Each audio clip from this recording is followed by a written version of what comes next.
सरायपुर गांव के किनारे एक छोटी झोपड़ी में रामू बढ़ई अपनी पत्नी गीता और बेटे सोनू के साथ बहुत गरीबी में रहता था। रामू रोज सुबह उम्मीद लेकर औजार उठाता और काम की तलाश में निकलता, लेकिन ज्यादातर दिन उसे खाली हाथ ही लौटना पड़ता था। घर की हालत खराब थी, अनाज खत्म होने को था और गीता की आंखों में चिंता साफ दिखाई देने लगी थी। एक दिन गीता बोली, कब तक ऐसे चलेगा रामू?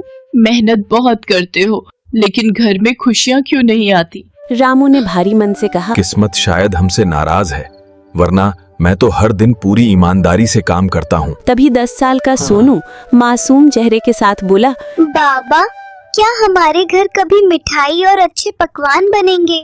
रामू ने बेटे को सीने से बेटा, लगाया। उम्मीद मत छोड़ो, एक दिन जरूर हमारे हालात बदलेंगे। अरे देखो, रामू तो अपशकुनी है, इसलिए इसके हाथ का काम कभी नहीं बिकता। ये बात रामू के दिल में तीर की तरह लगी और वो चुपचाप अगली सुबह जंगल की ओर निकल गया। अचानक उसे किसी साधु की कराहने की आवाज सुनाई दी, जो पास की झाड़ियों में गिरा हुआ था। बेटा, पास के तालाब से थोड़ा पानी ले आओ, वरना मेरी जान चली जाएगी। रामू तुरंत तालाब की ओर गया और जैसे ही उसने पानी भरा, अचानक वहाँ जादुई धुंध छाने लगी।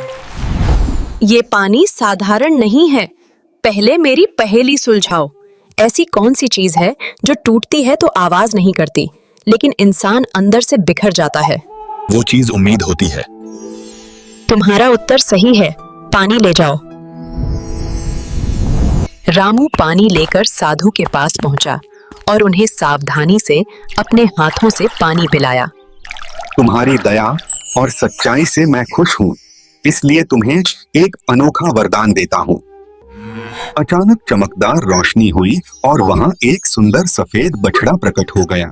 रामू, इसे अपने बच्चे की तरह पालना, ये एक दिन तुम्हारी किस्मत जरूर बदलेगा। रामू बछड़े को घर लाया तो सोनू खुशी से झूम उठा और उसे गले लगाकर खेलने लगा। हम खुद मुश्किल में हैं, इसे कैसे संभाल पाएंगे? ये भगवान का आशीर्वाद है, इसे बोझ समझकर हम गलती नहीं करेंगे। कुछ दिनों में बछड़ा पूरे गांव में चर्चा का विषय बन गया, क्योंकि वह बेहद सुंदर और शांत स्वभाव का था। उसी समय राज्य के राजा विक्रमदत्त की बेटी अचानक गंभीर बीमारी से बेहोश हो गई थी। महाराज, इलाज तभी संभव है जब जादुई बछड़े का आंसू और सच्चे गरीब का आंसू एक साथ धरती पर गिरे। राजा को खबर मिली कि ऐसा बछड़ा सरायपुर गांव में रामू नाम के बढ़ई के पास है, और राजा ने सैनिक भेजने के बजाय साधारण वेश पहनकर स्वयं गांव जाकर सच्चाई देखने का निर्णय लिया। राजा एक साधारण यात्री बनकर शाम को रामू की झोपड़ी पहुंचा और रात बिताने की अनुमति मांगी। गरीबी के बावजूद रामू और गीता ने अपने हिस्से का भोजन प्रेम से उस अजनबी मेहमान को खिला दिया। तू मेरा सबसे अच्छा दोस्त है, मैं तुझे कभी अकेला नहीं छोड़ूंगा। बेटा, जानवरों से प्रेम करती है। रात में राजा ने देखा कि सोनू खुशी से बछड़े के साथ खेल रहा था। कुछ देर बाद बछड़े के शरीर से हल्की सफेद रोशनी निकली और पूरी झोपड़ी शांत वातावरण से भर गई।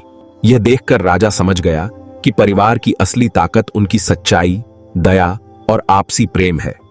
सुबह राजा ने अपनी असली पहचान बताई। राजा ने बताया कि उसकी बेटी गंभीर बीमारी से पीड़ित है और जादुई बछड़े की सहायता ही अब उसकी अंतिम उम्मीद है। यदि किसी की जान बचती है तो मैं बिना किसी लालच के अवश्य मदद करूंगा। रामू, सोनू और जादुई बछड़ा राजा के साथ महल पहुंचे, जहां राजकुमारी बिस्तर पर बेहोश और निश्चल पड़ी थी। बछड़ा धीरे धीरे राजकुमारी के पास गया। उसकी आंखों से आंसू टपके, कि सच्चे आंसू जमीन पर गिरते ही तेज दिव्य प्रकाश फैल गया। मैं ठीक हूँ। मेरी बेटी, ये सचमुच चमत्कार है, मैं तुम्हारा हृदय से आभारी हूँ। महाराज, ये मेरा कर्तव्य था। मैं तुम्हें सोने के सिक्कों से भरी ये संदूक, एक नया पक्का घर और उपजाऊ जमीन इनाम में देता हूँ।